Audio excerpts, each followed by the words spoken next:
হ্যাঁ হ্যাঁ, বিয়ের সমস্ত ভিডিওই তো তোমাদের সাথে শেয়ার করব, কিন্তু তার আগে শেয়ার করি বিয়ের ঠিক 1 সপ্তাহ আগের ঘটনা। বিয়ের দিন এগিয়ে আসছে আর তার সাথে পাল্লা দিয়ে আমার হার্টবিট আর কাজের পরিমাণও বেড়ে চলেছে।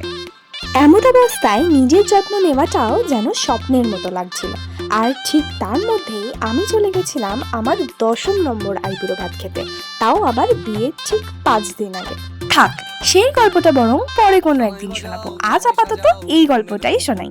টানা 4 থেকে 5 দিন নাওয়া খাওয়া ভুলে তত্ত্ব সাজানোর পরে নিজের চোখের মুখের যে অবস্থাটা হয়েছিল তা একেবারে না বললেই নয়।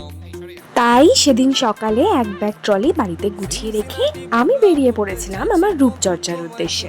সেখানে নানা ধরনের ফেসিয়াল ট্রিটমেন্ট করার পরেও আমার এই মুখমণ্ডলের বিশেষ একটা উন্নতি না হলেও আমার হেয়ারটা কিন্তু আগের থেকে অনেকটাই বেশি স্মুথ অ্যান্ড সিল্কি হয়ে গেছিল।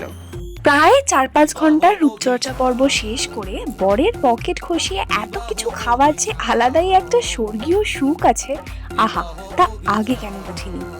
আচ্ছা চলো, খাবারটা শেষ করে তাড়াতাড়ি বাড়ি ফিরি আর তোমাদের জন্য এই মেসেজটা দিয়েছি। প্লিজ গাইজ, সবাই রেজিস্ট্রি ম্যানেজ করো, সোশ্যাল ম্যানেজ করো না, খুব খারাপ এক্সপিরিয়েন্স। অভিযান বিবাহ অভিযান।